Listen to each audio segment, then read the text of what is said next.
Hello student, मैं प्रशांत और आपका मेरे YouTube channel Edu with Sushant में हार्दिक स्वागत है। आज मैं अपने इस वीडियो में क्लास 10th के सिविक्स के पहले पार्ट सत्ता में साझेदारी से संबंधित सभी महत्वपूर्ण प्रश्नों को लेकर उपस्थित हुआ हूं। तो आइए शुरू करते हैं इस वीडियो को और देखते हैं कौन कौन से प्रश्न हैं और उनके उत्तर को समझने का प्रयास करते हैं। पहला प्रश्न है, हर सामाजिक विभिन्नता सामाजिक विभाजन का रूप नहीं लेती कैसे? चलिए इसके आंसर को देखते हैं। प्रत्येक समाज में सामाजिक विभिन्नता पाई जाती है। समाज में विभिन्न धर्म, जाति, भाषा, समुदाय, लिंग इत्यादि के लोग रहते हैं, जो सामाजिक विभिन्नता का सूचक है। यह आवश्यक नहीं है कि ये राजनीतिक विभिन्नता सामाजिक विभिन्नता का आधार हो, क्योंकि भिन्न समुदाय के विचार भिन्न हो सकते हैं, लेकिन हित समान होगा। उदाहरण के लिए मुंबई में मराठियों की हिंसा का शिकार व्यक्तियों की जातियाँ भिन्न थी, धर्म भिन्न होंगे और लिंग भी भिन्न हो सकता है, परंतु उनका क्षेत्र एक ही था। वे सभी एक ही क्षेत्र विशेष के उत्तर भारतीय थे। उनका हित समान था। वे सभी अपने व्यवसाय और पेशा में संलग्न थे। उपर्युक्त कथनों के अध्ययन करने के पश्चात यह स्पष्ट हो जाएगा कि हर सामाजिक विभिन्नता सामाजिक विभाजन का रूप नहीं ले पाती है। चलिए बढ़ते हैं दूसरे प्रश्न की ओर। दूसरा प्रश्न है, सामाजिक अंतर कब और कैसे सामाजिक विभाजनों का रूप ले लेते हैं? उत्तर, सामाजिक अंतर या सामाजिक विभाजन में बहुत बड़ा अंतर पाया जाता है। सामाजिक विभाजन तब होता है जब कुछ सामाजिक अंतर दूसरी अनेक विभिन्नताओं से ऊपर और बड़े हो जाते हैं। सवर्णों और दलितों का अंतर एक सामाजिक विभाजन है, क्योंकि दलित संपूर्ण देश में आमतौर पर गरीब, वंचित एवं बेघर हैं और भेदभाव के शिकार हैं, जबकि स्वर्ण आमतौर पर संपन्न एवं सुविधा युक्त हैं। अर्थात दलितों को महसूस होने लगता है कि वे दूसरे समुदाय के हैं। अतः हम कह सकते हैं, जब एक तरह का सामाजिक अंतर अन्य अंतरों से ज़्यादा महत्वपूर्ण बन जाता है और लोगों को यह महसूस होने लगता है कि वे एक दूसरे समुदाय के हैं, तो इससे सामाजिक विभाजन की स्थिति पैदा होती है। जैसे अमेरिका में श्वेत और अश्वेत का अंतर सामाजिक विभाजन है। वास्तव में उपयुक्त कथनों के अध्ययन के बाद यह स्पष्ट होता है कि सामाजिक अंतर उस समय सामाजिक विभाजन बन जाता है जब अन्य अंतरों से ज़्यादा महत्वपूर्ण बन जाता है। चलिए बढ़ते हैं आज के दूसरे प्रश्न की ओर। आज का तीसरा प्रश्न है, सामाजिक विभाजनों की राजनीति के परिणाम स्वरूप ही लोकतंत्र के व्यवहार में परिवर्तन होता है। भारतीय लोकतंत्र के संदर्भ में इसे स्पष्ट करें। चलिए देखते हैं इसके उत्तर को। सामाजिक विभाजन दुनिया के अधिकतर देशों में किसी न किसी रूप में मौजूद है और यह विभाजन राजनीतिक रूप अख्तियार करती है। लोकतंत्र में राजनीतिक दलों के लिए सामाजिक विभाजनों की बात करना और विभिन्न समूहों से अलग अलग वायदे करना स्वाभाविक बात है। हमारे देश भारत में लोकतांत्रिक शासन व्यवस्था पाई जाती है। जनता अपने प्रतिनिधियों को मतदान के माध्यम से चुनकर देश की संसद या राज्य विधानसभाओं में भेजती है। भारतीय लोकतंत्र में सामाजिक विभाजन का असर देश की राजनीति पर बहुत हद तक पड़ता है। साथ ही सरकार की नीतियां भी प्रभावित होती है। अगर भारत में पिछड़े एवं दलितों के प्रति न्याय की मांग को सरकार शुरू से खारिज करती रहती तो आज भारत विखंडन के कगार पर होता। लोकतंत्र में सामाजिक विभाजन की राजनीति अभिव्यक्ति एक सामान्य बात है और यह एक स्वस्थ राजनीति का लक्षण भी है। राजनीति में विभिन्न तरह के सामाजिक विभाजन की अभिव्यक्ति ऐसे विभाजनों के बीच संतुलन पैदा का काम करती है। परिणामतः कोई भी सामाजिक विभाजन एक हद से ज़्यादा उग्र नहीं हो पाता और यह प्रवृत्ति लोकतंत्र को मजबूत करने में सहायक भी होता है। लोग शांतिपूर्ण और संवैधानिक तरीके से अपनी मांगों को उठाते हैं और चुनावों के माध्यम से उनके लिए दबाव बनाते हैं, उनका समाधान पाने का प्रयास करते हैं। इस प्रकार यह स्पष्ट होता है कि सामाजिक विभाजन की राजनीति के फलस्वरूप भारतीय लोकतंत्र के व्यवहार में परिवर्तन होता है। बढ़ते हैं चौथे प्रश्न की। चौथा प्रश्न है, 70 के दशक से आधुनिक दशक के बीच भारतीय लोकतंत्र का सफर का संक्षिप्त वर्णन करें। किस संदर्भ में? तो सामाजिक न्याय के संदर्भ में। चलिए बढ़ते हैं इसके उत्तर की ओर।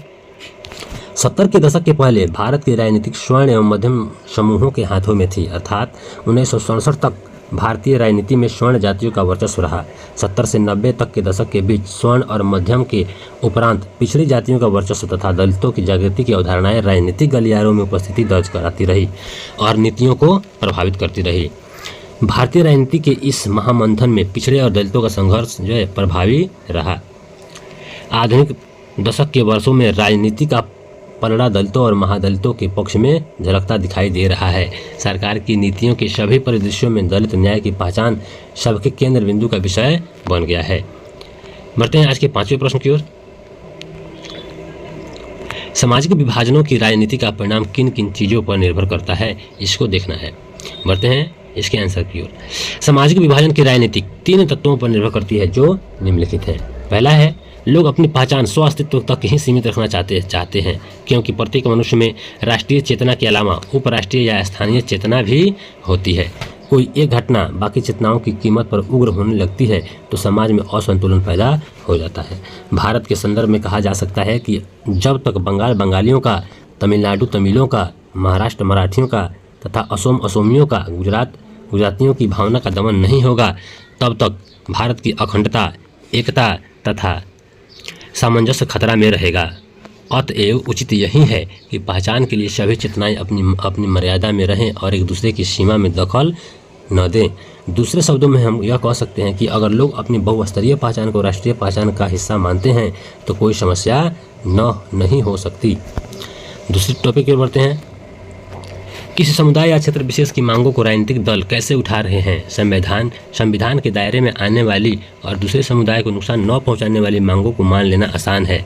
70 के दशक के पूर्व राजनीतिक स्वरूप तथा 80 और 90 के दशक में राजनीतिक परिदृश्य में बदलाव हुआ और भारतीय समाज में सामंजस्य अभी तक बरकरार है। तीसरा टॉपिक है इसका, सामाजिक विभाजन के राजनीति का परिणाम सरकार के खर्च पर भी निर्भर करता है। यह भी महत्वपूर्ण है कि सरकार इन मांगों पर क्या प्रतिक्रियाएं व्यक्त करती है। अगर भारत में पिछड़े और दलितों के प्रति न्याय की मांग को सरकार शुरू से ही खारिज करते रहती तो आज भारत बिखराव के कगार पर होता, लेकिन सरकार ने इनके सामाजिक न्याय को चिन्ह मानते हुए सत्ता में साझेदार बनाया और उनको देश की मुख्य धारा में जोड़ने का ईमानदारी से प्रयास किया। फलतः छोटे संघर्ष के बावजूद भी भारतीय समाज में समरसता और सामंजस्य स्थापित है। छठे प्रश्न की ओर बढ़ते हैं। छठा प्रश्न ऑब्जेक्टिव टाइप का है। सामाजिक विभाजनों को संभालने के संदर्भ में इनमें से कौन सा बयान जो है लोकतांत्रिक व्यवस्था पर लागू नहीं होता है? पहला है, लोकतंत्र राजनीतिक प्रतिद्वंदिता के चलते सामाजिक विभाजनों की छाया जो है राजनीति पर भी पड़ता है। दूसरा है, लोकतंत्र में विभिन्न समुदायों के लिए शांतिपूर्ण ढंग से अपनी शिकायतें जाहिर करना संभव है। तीसरा है, लोकतंत्र सामाजिक विभाजनों को हल करने का सबसे अच्छा तरीका है। और चौथा है, लोकतंत्र सामाजिक विभाजनों के आधार पर समाज विखंडन की ओर ले जाता है। इसका आंसर होगा क। क्या कहता है? लोकतंत्र राजनीतिक प्रतिद्वंदिता के चलते सामाजिक विभाजनों की छाया जो है राजनीति पर भी पड़ता है। सातवां प्रश्न भी ऑब्जेक्टिव टाइप का है। निम्नलिखित 3 बयानों पर विचार करें। पहला बयान है, जहां सामाजिक अंतर एक दूसरे से टकराते हैं वहां सामाजिक विभाजन होता है। दूसरा है, यह संभव है कि एक व्यक्ति की पहचान हो। तीसरा है, सिर्फ भारत जैसे बड़े देशों में ही सामाजिक विभाजन होते हैं। ये तो गलत लगता है। चलिए इसके ऑप्शन देखते हैं। अ में है क, ख और ग, ब में है क और ख, और स में है ख और द में है सिर्फ ग। इसका आंसर होगा ब। क और ख दोनों सही हैं। आठवां प्रश्न ऑब्जेक्टिव है, निम्नलिखित व्यक्ति में कौन लोकतंत्र के रंग-भेद के विरोधी नहीं थे? इसमें king Martin Luther, Mahatma Gandhi, Olympic धावक टॉमी स्मिथ, जॉन कॉलिंस और ड है जेडी गुडी। इसका आंसर होगा ऑप्शन क, ओलंपिक धावक टॉमी स्मिथ एवं जॉन कॉलिंस। 9वां प्रश्न मिलान करने वाला है। पाकिस्तान का संबंध किससे है? तो पाकिस्तान का संबंध इस्लाम से है। धर्मनिरपेक्ष का संबंध किससे है? धर्मनिरपेक्ष का संबंध हिंदुस्तान से है। और इस्लाम का संबंध पाकिस्तान से है, धर्म का हिंदुस्तान से है, और इंग्लैंड का प्रोटेस्टेंट से और प्रोटेस्टेंट का इंग्लैंड से संबंध स्थापित होता है। अब बढ़ते हैं फिर प्रश्नों की ओर। 10वां प्रश्न है, भावी समाज में लोकतंत्र की जिम्मेदारी और उद्देश्य पर एक संक्षिप्त टिप्पणी लिखें। चलिए देखते हैं इसके आंसर को। वर्तमान में लोकतांत्रिक शासन व्यवस्था संसार के अधिकतर देश अपना रहे हैं, क्योंकि लोकतंत्र में लोगों के कल्याण की बातों को प्रमुखता दी जाती है। आज लोकतंत्र अपनी जड़ें जमा चुका है और धीरे धीरे परिपक्वता की ओर अग्रसर है। लोकतांत्रिक शासन व्यवस्था एक ऐसी शासन व्यवस्था है जिसके अंतर्गत लोग अपने प्रतिनिधियों को चुनकर संसद या विधानसभा में भेजते हैं। यह लोगों के कल्याण, सामाजिक समानता, आर्थिक समानता तथा धार्मिक समानता इत्यादि का पक्षधर है। इसी शासन तंत्र के अंतर्गत लोक कल्याणकारी राज्य बनाया जा सकता है। इस शासन व्यवस्था में जनता अपने प्रतिनिधियों को चुनती है और वे प्रतिनिधि जनता की भलाई के लिए कार्य करते हैं। वर्तमान समय में लोकतंत्र का क्रमिक विकास इस बात का सूचक है कि यह शासन व्यवस्था औरों से अच्छी है।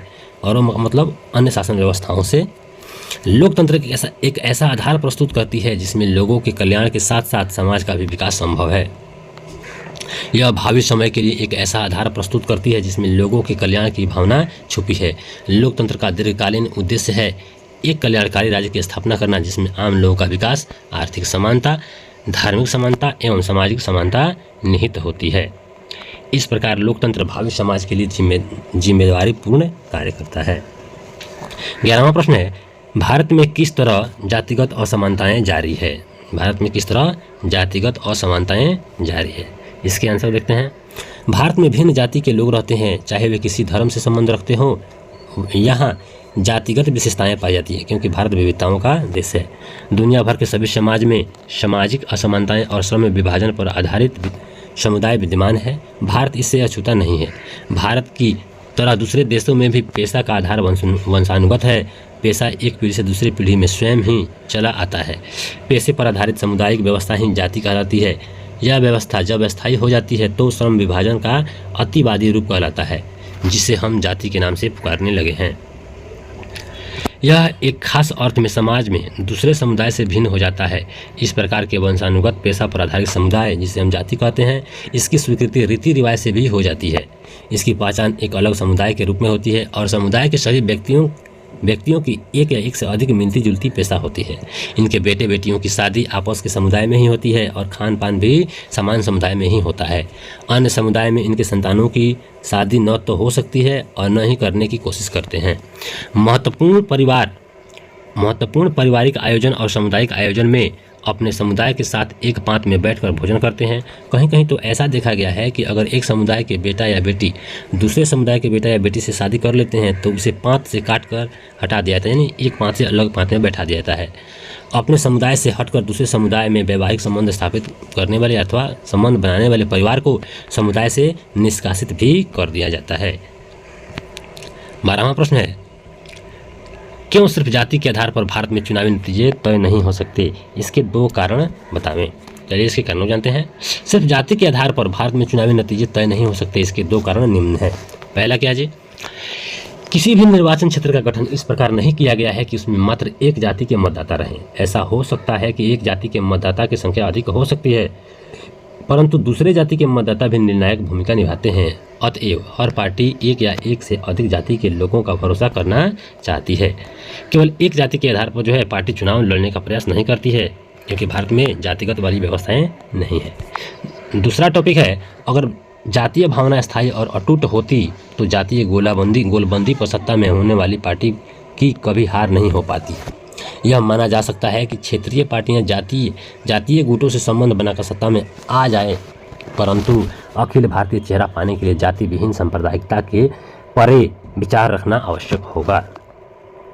अगर सांप्रदायिकता की भावना रखते हैं तो आपको राष्ट्रीय स्तर का चेहरा नहीं मिल पाता है। 13वां प्रश्न है, विभिन्न तरह की सांप्रदायिक राजनीति का ब्यौरा दें और सबके साथ एक एक उदाहरण दें। चलिए देखते हैं। जब हम यह कहना आरंभ करते हैं कि धर्म ही समुदाय का निर्माण करता है तो सांप्रदायिक राजनीति का जन्म होता है और इस अवधारणा पर आधारित सोच ही सांप्रदायिकता कहलाती है। हम प्रत्येक दिन सांप्रदायिकता की अभिव्यक्ति देखते हैं, महसूस करते हैं, यथा धार्मिक पूर्वाग्रह, परंपरागत धार्मिक अवधारणाएं एवं एक धर्म को दूसरे धर्म से श्रेष्ठ मानने की मान्यताएं क्या है, ये सब जो है सांप्रदायिकता ही कहलाती है। सांप्रदायिकता की सोच प्रायः अपने धर्म समुदाय की प्रमुख राजनीति में बरकरार रखना चाहती है। जो लोग बहुसंख्यक समुदाय के होते हैं उनकी यह कोशिश बहुसंख्यकवाद का रूप ले लेती है।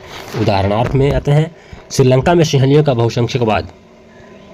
यहाँ लोकतंत्र के रूप से निर्वाचित सरकार ने भी सिंहली समुदाय की प्रभुता कायम करने के लिए अपने बहुसंख्यक परस्ती के तहत कई कदम उठाए। यथा 1956 ईस्वी में सिंहली को एकमात्र राजभाषा के रूप में घोषित करना, विश्वविद्यालय और सरकारी नौकरियों में सिंहलियों को प्राथमिकता देना, बौद्ध धर्म के संरक्षण हेतु कई कदम उठाना इत्यादि है। सांप्रदायिकता के आधार पर राजनीति गोलबंदी सांप्रदायिकता का दूसरा रूप है। इस हेतु पवित्र प्रतीकों, धर्मगुरुओं और भावनात्मक अपील आदि का सहारा लिया जाता है। निर्वाचन के वक्त हम अक्सर ऐसा देखते हैं कि किसी खास धर्म के अनुयायियों से किसी पार्टी विशेष के पक्ष में मतदान करने की अपील कराई जाती है और अंत में सांप्रदायिकता का भयावह रूप तब हम देखते हैं जब संप्रदाय के आधार पर हिंसा, दंगा और नरसंहार होता है। भारत विभाजन के समय हमने इस त्रासदी को झेला है। आज़ादी के बाद कई जगहों पर बड़े पैमाने पर सांप्रदायिक हिंसा हुई है।